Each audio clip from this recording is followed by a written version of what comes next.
Buen día, mi nombre es Carolina Torres Jiménez y les vengo a presentar mi trabajo de grado en modalidad pasantía de investigación para optar por el título de bióloga titulado Contribución al protocolo de secuenciación del genoma de SARS-CoV-2 utilizando la tecnología genómica WIS. Este trabajo estuvo dirigido por el doctor Francisco José Martínez Pérez y codirigido por la doctora Lina María Vera Cala. Mundialmente se le denomina COVID-19 a la enfermedad infecciosa ocasionada por el coronavirus de tipo 2 causante del síndrome respiratorio agudo severo, también llamado SARS-CoV-2 por sus siglas en inglés. El primer caso de COVID-19 fue reportado en diciembre de 2019 en Wuhan, China, y rápidamente se esparció por toda la región y otros países. Así, para marzo de 2020, la Organización Mundial de la Salud alertó que se trataba de una pandemia. Los primeros estudios en torno a esta se basaron en la identificación del virus causante de la enfermedad y para esto se realizó la primera secuenciación genómica. Con esto identificaron que efectivamente se trataba de SARS-CoV-2 y que pertenece a la familia Coronaviridae, específicamente al grupo de los coronavirus tipo SARS pertenecientes al género Betacoronavirus. Además, presenta un 79% de identidad con el betacoronavirus SARS-CoV y una identidad del 86.7 al 89% con un tipo de SARS originado en murciélagos de la especie Rhinolophus affinis. De esta manera, SARS-CoV-2 se convierte en el séptimo coronavirus conocido en infectar a los humanos y junto con SARS-CoV y MERS-CoV el tercero en causar brotes de enfermedades respiratorias. El genoma de aproximadamente 30.000 pares de base cuenta con la siguiente estructura genómica. Desde el extremo 5' se encuentra el primer gen ORF1AB que codifica para proteínas no estructurales. Luego el gen S que codifica para la proteína espiga en la que se encuentra el dominio de unión al receptor y esta le confiere al virus la alta afinidad en las células humanas. Seguidamente se encuentran los genes ORF3, E y M. Estos dos últimos codifican para las proteínas estructurales de envoltura y de membrana. A continuación, los genes ORF6, ORF7A, ORF7B, ORF8 y el gen N que codifica para la nucleocápside. Y por último, el gen ORF10. Los detalles exactos de los genes que componen el genoma de SARS-CoV-2 aún se siguen aclarando debido a la superposición de alguno de estos. Desde la declaración de la pandemia, las autoridades tomaron medidas de prevención para mitigar la propagación de esta, siendo entre las estrategias más exitosas el aislamiento preventivo de las personas sanas y el diagnóstico y posterior aislamiento de las personas con síntomas. Para el diagnóstico se utilizaron principalmente tres pruebas: la serológica, la de antígeno y la prueba de ácidos nucleicos. Todas estas pruebas deben ser precisas, ya que si se da un diagnóstico negativo a un paciente infectado, este podría generar una nueva ola de infección.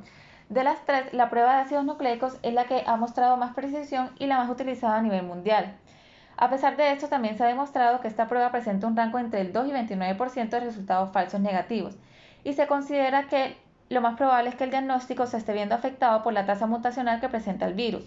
Por esto, para la identificación de mutaciones y el estudio de la evolución viral es fundamental que periódicamente se realicen secuenciaciones genómicas del virus, especialmente en pacientes que presentan los síntomas de COVID-19 pero que la prueba del diagnóstico les diera un resultado negativo. En ese sentido, el estudio de la evolución viral necesita el estado genómico actual del virus. Por consiguiente, la secuenciación debe ser rápida y directamente de la muestra de los pacientes. Además, la secuenciación del genoma facilitaría la identificación rápida y precisa de los factores de virulencia del patógeno y podría inferir en la dinámica epidemiológica. Conforme a esto, alrededor del mundo se empezó a tomar la iniciativa para secuenciar el genoma de SARS-CoV-2 con el fin de caracterizar su componente genético. Particularmente en Colombia se incentivó la investigación científica en torno a la pandemia como estrategia para buscar soluciones que permitieran afrontarla y fortalecer los sistemas de alerta temprana ante emergencias de salud pública. De acuerdo con lo anterior, se planteó como solución para el mejoramiento de la calidad de la secuenciación considerar aspectos físico-químicos y de organización del genoma del virus implementando la tecnología genómica WIS. De esta manera, en esta pasantía se contribuye al proceso de secuenciación genómica del virus SARS-CoV-2 mediante el diseño de los protocolos de síntesis de ADN complementario y de secuenciación genómica fundamentados en la tecnología genómica WIS. Esta pasantía hace parte del proyecto presentado por el Grupo de Investigación de Cómputo Avanzado y a Gran Escala, CAGE, de la Universidad Industrial de Santander a la licenciatura del año 2020. Aquí les presento los objetivos de la pasantía. Y acá les presento las competencias adquiridas en el proceso. La primera parte del proyecto se trabajó de manera del grupo de investigación. A partir de las secuencias del genoma de SARS-CoV-2 reportadas en la base de datos del NCBI y GSIDE, el grupo de investigación generó una secuencia consenso por mes de cada base de datos a partir de enero de 2020. Entre los parámetros para la selección de secuencias se encontraban el de descartar secuencias incompletas o con nucleótidos no determinados. Esto se hizo con la aplicación web prototipo Sequence Manager que continúa en desarrollo por el grupo de investigación del proyecto. Además, las posiciones con dos o más opciones nucleotídicas en cada secuencia consenso fueron indicadas con el código UPAC, con un umbral de frecuencia de 100 y con la inclusión de gaps, esto en el programa Valledit. Finalmente se utilizaron los recursos HPC de SeqWiz para alinear las secuencias. Esto se realizó mes a mes empleando el software MAP.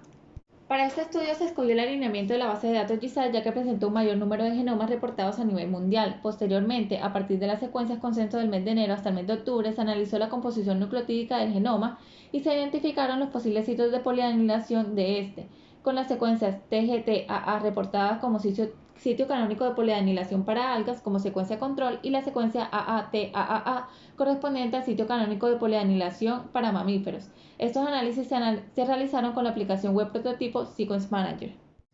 Finalmente, para la identificación de la posición de los genes, se utilizó este genoma de referencia para la identificación de los genes S, ORF3A, E, M, ORF6, ORF8, ORF7B y N. Para los genes ORF1A, B, ORF7A y ORF10 se realizó un BLAST y luego se identificaron con estos genomas de referencias. Finalmente se realizó la traducción conceptual de todos los genes de los consensos de enero y octubre, eso a través del programa Degenerate Codons. Luego se realizó un análisis comparativo de la traducción de estos genes en los 2 meses. A partir de las secuencias consenso mensuales del genoma de SARS-CoV-2 de enero a mayo de 2020 se identificaron las regiones variables, es decir, las que presentaban mayores cambios nucleotídicos y las regiones más conservadas, es decir, las que no presentaban tantos cambios. A partir de esta delimitación y siguiendo los principios propuestos por Roche para el diseño de los cebadores, se escogieron secuencias sentido y antisentido de un tamaño de 20 a 30 nucleótidos. Las características fisicoquímicas de los cebadores se determinaron con la herramienta Oligoanalyzer Tool. La concentración de cloruro de magnesio se determinó de acuerdo con la concentración de la ADN polimerasa que se emplearon para las reacciones de PCR y RT-PCR de todo el proceso. La estructura secundaria de cada cebador se determinó con la plataforma RNA Structure. Y en el caso de que la región seleccionada tuviese una temperatura media de fusión menor a 60 grados centígrados, se diseñó un polilinker rico en GC que sirviese de adaptador para obtener los amplicones deseados. La formulación de la síntesis de ADN complementario se realizó con base en las características bioinformáticas de su genoma y se sustentó en la enzima transcriptasa reversa superscript 4 de Invitrogen, además de las enzimas que incluyen las mezclas diseñadas con base en la tecnología genómica WIS. Las mezclas incluyeron un cóctel de RNAsas para la eliminación de RNA mensajero molde del genoma de SARS-CoV-2 y la eliminación de ARN total de las muestras. Finalmente, para la purificación de ADN complementario, el protocolo incluyó los pasos a seguir del protocolo de purificación de ADN-ARN a partir de perlas magnéticas propuesto por PureDirects. Asimismo, se agregó la reacción de RT-PCR para la amplificación del ADN complementario y su reamplificación por medio de los adaptadores con las mezclas ADN polimerasa de la tecnología genómica WIS. Cabe aclarar que la validación experimental de este protocolo fue realizada por el biólogo contratado como profesional técnico por el proyecto, capacitado para manipular muestras del virus y autorizado a ingresar al Laboratorio Central de Investigaciones de la Facultad de Salud de la Universidad Industrial de Santander. Además de implementar el protocolo, verificó la síntesis de ADN complementario con la determinación de las concentraciones por espectrofotometría y la integridad del ADN complementario por electroforesis en gel no desnaturalizante. El protocolo de secuenciación genómica de SARS-CoV-2 se realizó con base en el protocolo de generación de bibliotecas genómicas de la tecnología Ion Torrent, al incluir las mezclas COLWIS y COLWIS DNTPs en 2 protocolos, donde se incluye la polimerización de ácidos nucleicos que realiza el equipo automatizado. El análisis de las secuencias consenso mensuales del genoma de SARS-CoV-2 mostró un genoma mayoritariamente rico en AT, con una proporción promedio aproximada de 70-30. Solo los porcentajes de GC encontrados en las secuencias consenso de enero y febrero están dentro del rango del 32 al 43%, que es considerado de lo normal para los coronavirus. De marzo a octubre, los porcentajes de GC están por debajo de este rango, en especial en octubre, que fue el último mes dentro de este estudio. Esto es un reflejo de las variaciones en las posiciones mutadas que tienen opción de presentar más de 2 nucleótidos, indicando una preferencia de mutación hacia A o T. Estos datos coinciden con otros estudios del genoma que sugieren que los nucleótidos G y C ubicados en cualquiera de las 3 posiciones de un codón tienen una preferencia de mutación hacia A o T. En cuanto a los posibles sitios de polianilación con la secuencia AAT-AAA correspondiente a sitios canónicos en mamíferos, se encontraron 14 sitios en el genoma. Por otro lado, la secuencia canónica control TGT-AA para algas se encontró en 39 sitios del genoma. Teniendo en cuenta que el virus infecta en un mayor riesgo a mamíferos, pocas son las explicaciones que se le pueden atribuir para este resultado. Además, actualmente no existen estudios que asocien los sitios de polianilación de algas y coronavirus. En la parte derecha de la tabla se muestran las posiciones de cada sitio en el alineamiento de los consensos. Por otro lado, se lograron identificar 11 marcos abiertos de lectura correspondientes a los genes ya descritos para SARS-CoV-2. El gen de mayor longitud identificado fue el ORF1AB y el de menor fue ORF10. En otros estudios se mencionan 12 marcos abiertos de lectura, teniendo en cuenta que el gen ORF1AB puede considerarse como uno o dos genes dependiente de cómo se traduzca este marco. Sin embargo, siguiendo los genomas que se tomó como referencia para identificar los nucleótidos del gen, en este estudio se presentó como uno. Por otra parte, el gen ORF7B se encontró superpuesto 4 codones sobre el final del marco de lectura del ORF7A. Y con respecto a los gaps encontrados en los alineamientos de los consensos de los genomas mensuales, se presumen ser por cambios mutacionales de deleciones o inserciones en alguna de las secuencias, teniendo en cuenta que los parámetros de los consensos permitían un umbral de frecuencia de 100. El análisis de la comparación de las traducciones conceptuales de los genes reportados en enero contra los genes reportados en octubre encontró que la longitud neta de los genes ORF1AB, S, ORF3A y N varía, entendiéndose como longitud neta el número de bases nitrogenadas sin gaps entre ellas. Este cambio puede considerarse como resultado de pérdidas de regiones en el genoma como parte de su evolución, concordando con el modelo de pérdida de ADN planteado por Martínez Pérez y colaboradores en 2007.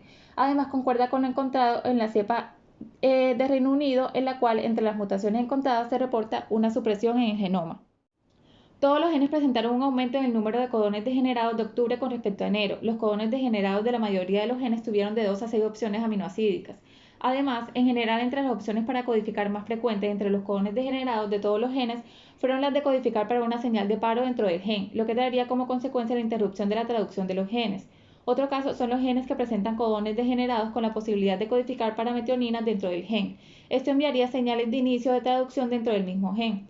El caso del gen ORF7AB, el cual puede codificarse como un solo gen o dos distintos dependiendo de las mutaciones que tengan los codones que comparten, es un claro ejemplo de cómo las mutaciones afectan la expresión genética del virus y podrían ser una posible respuesta a cómo varían las diferentes cepas a nivel mundial.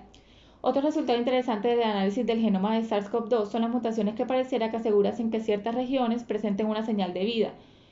Por ejemplo, el caso del gen N, en donde aun cuando el último codón del gen se encuentra degenerado, las dos opciones de traducción que tiene son señales de paro.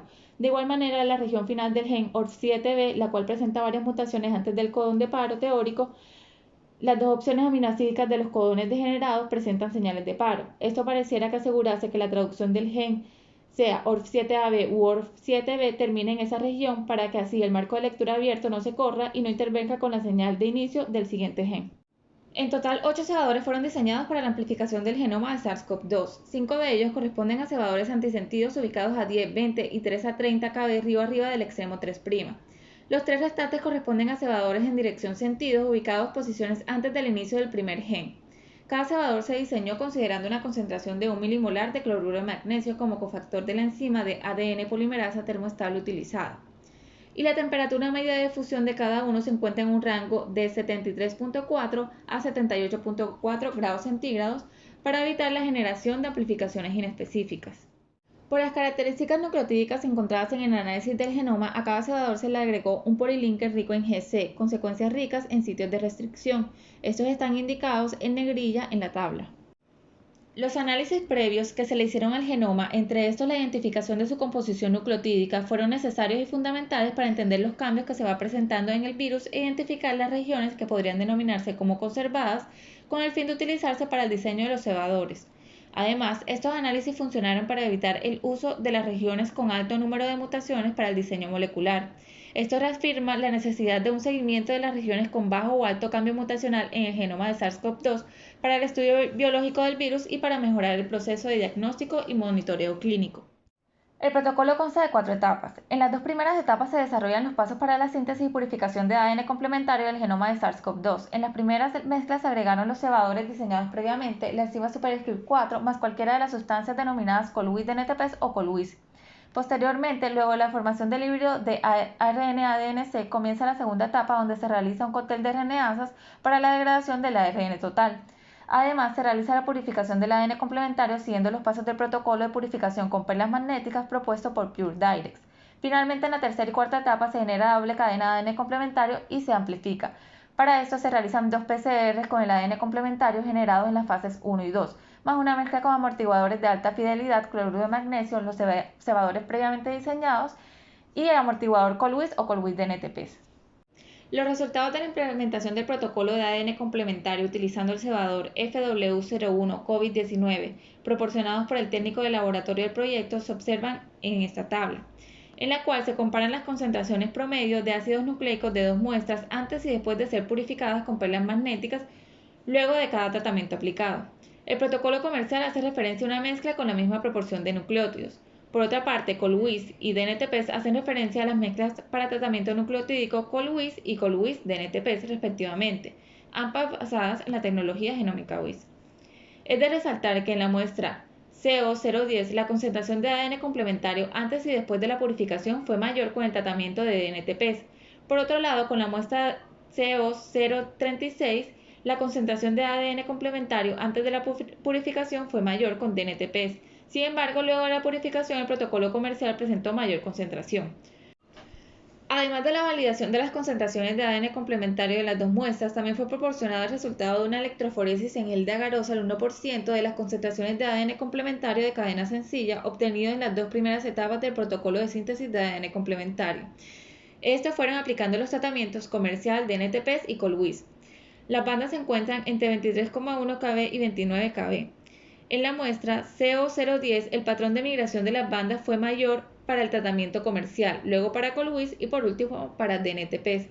En cuanto a la muestra CO036, la banda con mayor migración fue la de DNTPs, luego la de COLWIS y por último la comercial. Con esto se demuestra que la mezcla COLWIS-DNTPs aporta versatilidad al proceso de síntesis, gracias a que los DNTPs son capaces de aportar las bases para la construcción de la cadena de ADN complementario. Por otro lado, la implementación del protocolo con las mezclas COLWIS no fue tan eficiente como se esperaba. Posiblemente se necesita aumentar las concentraciones a utilizar de acuerdo con las concentraciones de ARN viral en las muestras. Esto es un reto, ya que la cantidad de ARN viral de la muestra depende del nivel de infección del paciente, lo cual es aún difícil de determinar. Para el protocolo de secuenciación genómica se modificó el ítem de dilución de las muestras de ADN ubicado en la página 17 del manual Ion AmpliSec Library Preparation on the Ion System, al modificar el volumen total para agregar las sustancias diseñadas con base en la tecnología genómica WIS. Además, en el manual Ion 520 y Ion 530 se modificó el ítem 2 de la preparación de la solución amplificadora localizada en la página 36, en donde se restó el volumen de los componentes correspondientes a sustancias químicas diseñadas a partir de la tecnología genómica WIS a la cantidad final del agua libre de nucleasas y así mantener el volumen final solicitado por el proceso. De igual manera, en la mezcla de enzimas en el ítem 4 se incluyeron mezclas diseñadas con la tecnología genómica WIS. Para la validación experimental de la inclusión de las mezclas COLWIS-DNTPs y COLWIS en los protocolos de secuenciación del genoma de SARS-CoV-2 se contrató una empresa nacional. Sin embargo, aun cuando la empresa fabricante de los equipos necesarios para el desarrollo del protocolo permitió hacer la inclusión de las mezclas en ciertas partes de estos, se recibió una negativa en el uso de los equipos para la inclusión de la tecnología genómica WIS en el proceso de secuenciación, ya que por normatividad de la empresa se perdía la garantía. No obstante, como una excepción, se permitió la inclusión del ADN complementario generado por la tecnología genómica WIS previa a la construcción de la librería. Bueno, y como resultado posterior al proyecto, actualmente en la base de datos GISAID ya se encuentran 11 genomas generados por el grupo de investigación donde se incluyó la validación de los protocolos expuestos en este trabajo. Los genomas tienen una longitud aproximada de 29.000 pares de bases. Finalmente, se concluye que el diseño de los cebadores fundamentados en los criterios de la tecnología genómica WIS contribuyen de manera eficaz en los procesos de síntesis de ADN complementario para la amplificación del genoma de SARS-CoV-2 rico en AT. Además, las condiciones determinadas en los protocolos expuestos permitieron potenciar la síntesis de ADN complementario para la secuenciación genómica de SARS-CoV-2 mediante la adición de las mezclas COLWIS y COLWIS-DNTPs propuestas por la tecnología genómica WIS. También las condiciones establecidas con base en la tecnología genómica WIS en el protocolo de secuenciación contribuyen a secuenciar el genoma completo de SARS-CoV-2 y se ajustan para ser aplicadas con la tecnología Ion Torrent.